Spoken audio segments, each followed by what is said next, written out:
ici, sur le plan spirituel, le premier temple qui a été détruit, c'est, je veux dire, ils ont pu avoir Jésus pour pouvoir le détruire. Le premier Adam a été détruit à la personne de Adam. Il a été détruit. Mais le second temple que le Seigneur, le second temple qui représente Jésus ne sera pas détruit. Certes, ils ont pensé le détruire, mais en 3 jours, il a dit, détruisez ce temple et je le rebâtirai en 3 jours. C'était une parabole. Parce que Dieu parlait ici en parabole pour faire comprendre que tout ce qui est spirituel ne peut pas être détruit de manière facile. Amen. Ils ont pensé, ils ont dit, ah, mais le temple qu'a bâti tel salon, toi tu penses qu'on peut le détruire, on a vu plus de 40 ans en train de bâtir ce temple, et puis tu dis en 3 jours, toi tu peux le reconstruire. Et c'est ce qui lui a valu, je dis, la blasphémie, tout ça. Pourtant, il parlait du temple de son corps. Le premier temple, ils ont pu le détruire. Le premier temple, c'était le premier homme qu'on appelait Adam. Alléluia. Parce qu'Adam n'avait pas été préparé à cela. Adam n'avait pas été formé pour cela. Mais le second temple, bien qu'ils l'ont détruit à la personne de Jésus, mais il s'est relevé. Bien aimé, le temple, c'est notre corps. Notre corps, désormais, est un temple à la gloire de Dieu. Alléluia. On peut peut-être détruire des idées, mais on ne peut pas détruire celui qui est en toi. On peut détruire, on peut t'arracher, on peut bloquer, mais on ne peut pas détruire le Seigneur là réellement dans ton cœur. Parce que c'est ton temple, ton cœur, désormais, qui représente le temple du Saint-Esprit. Il dit, votre corps est le temple de Dieu. Alléluia. Amen. Et sur le plan physique, lorsque Zorobabel a décidé de reconstruire, de rebâtir les murs du temple, la seconde maison de Dieu, les gens ont commencé à le jalouser. Les gens ont commencé à dire, mais Zorobabel, mais tu rêves ou quoi? Nous n'avons pas encore construit nos demeures, nos temples, nos maisons, nous avons dormi. Et puis tu me dis de venir construire la maison de Dieu. C'est cela présentement. Quand on parle d'investir pour l'œuvre de Dieu, quand on parle de faire avancer l'œuvre de Dieu, on n'est pas prêt. Alléluia. On recule.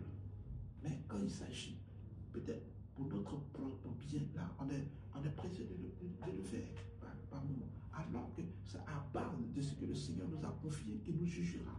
Il dit, mais les talents que je vous ai donnés, qu'avez-vous fait de ces talents? C'est ce que l'homme de Dieu, hier, il a dit. Et les gens viennent à l'église parce qu'ils n'ont pas eu un coup de fil pour aller travailler. Sinon, normalement, les dimanches, on ne doit pas travailler les dimanches. Alléluia. Le dimanche est réservé. Puisque c'est le jour que nous avons choisi, un jour de repos, donc c'est réservé. Alors sinon, tous les jours sont faits pour faire des cultes. Pour ceux qui ont le temps, tous les jours, on peut prêcher Jésus. Mais comme nous sommes dans un monde qui a été régi, qui est régi par des lois, et nous suivons le calendrier babylonien, et je veux dire, voilà. Donc, quand ils ont dit que dimanche, c'est un jour de repos, donc on respecte cela. Donc c'est ce dimanche qu'on a placé pour aller louer l'Éternel. Donc normalement, même si tu dois aller travailler, tu dois venir d'abord honorer la part, louer l'Éternel avant d'aller, ma foi, et aller travailler. Gloire à Dieu. Donc les anciens qui avaient vu le premier temple trouvaient le second temple beaucoup moins impressionnant. Donc tous les anciens qui étaient à Jérusalem et à Juda avant d'être déportés à Babylone, lorsque ils sont revenus de leur exil, lorsque Dieu a touché le cœur du roi de Babylone et il a dit, rentrez chez vous. Et au moment de construire, ils ont trouvé que le temple que Salomon avait construit, parce que c'était beau, c'était merveilleux, il y avait tout dedans. Quand Zorobabel a décidé de reconstruire le temple de Dieu, ils ont dit, oh mais ça c'est même pas beau à voir, c'est même pas joli. Et ils ont commencé à parler. Parce que ce n'était pas grand, parce que ce n'était pas impressionnant, parce que c'est comme ça aujourd'hui. On ne sait que Dieu, par rapport au nombre de fidèles, au nombre, à la grandeur de l'église, à la grandeur du temple. Il y a des gens qui font ça. Est-ce que quand tu le vis, est-ce que ton église, est-ce que c'est grand? Vous êtes combien à l'église? Pourtant, la Bible déclare dans le livre de Matthieu, chapitre 18, verset 24, là, 2 ou 3 personnes sont réunies en mon nom. Je suis là. C'est la parole. Lisez la Bible. Prenez Matthieu chapitre 18, verset 20, vous allez voir dedans. Quand 2, 3 personnes sont réunies au nom de Jésus, il est là. Aujourd'hui, on voit les temples. quand on voit la dimension de l'église, on voit tout ce qui est comme apparaît. Là, on dit, voilà, Dieu est là. Lui, là, c'est que l'homme de Dieu, là, vraiment, il est.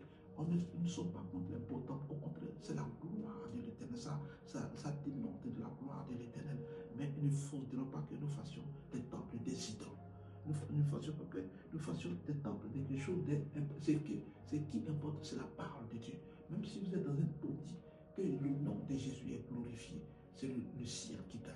Et la Bible déclare qu'il y a de la joie dans le ciel quand une âme est convertie à l'éternel. C'est ça, le salut des âmes, c'est ce qui doit nous préoccuper, et non les beaux temples, et non les grandes églises, les grosses églises à perte de vue, et après, plus tard, on ne voit plus la nécessité de ces temples. Maintenant, c'est les pigeons ici en France. Il y a des belles églises, de grandes synagogues, choses où c'est maintenant devenu des repères de clochards, où des sans-abri vont dormir, où des pigeons vont dormir, où des gens même vont faire des jeux du hasard, où des gens même vont fumer ce qu'on appelle, ce que vous connaissez, des substances illicites. Parce qu'ils n'ont pas pu investir dans le temple qu'elles sont. Ils n'ont pas pu garder cette flamme, cette ferveur-là. Ils n'ont pas pu, il dit, vraiment toucher le cœur des âmes pour que les âmes puissent rester. Mais on a plutôt bâti dans des édifices. Alléluia. Bâtissons la maison de Dieu. Désormais, notre corps, notre temple, c'est notre corps où nous recevons tout. Laissons Dieu pénétrer notre corps. Laissons Dieu nous parler. Laissons Dieu nous conduire. Laissons Dieu nous enseigner. Alléluia. Pourquoi Dieu dit que le second temple sera plus glorieux? C'est en cela qu'on va venir. Parce qu'il a dit à Agé, au travers d'Agé, que la seconde maison sera plus grande que la première. Donc pourquoi est-ce que Dieu a dit cela à Agé? Gloire à Dieu.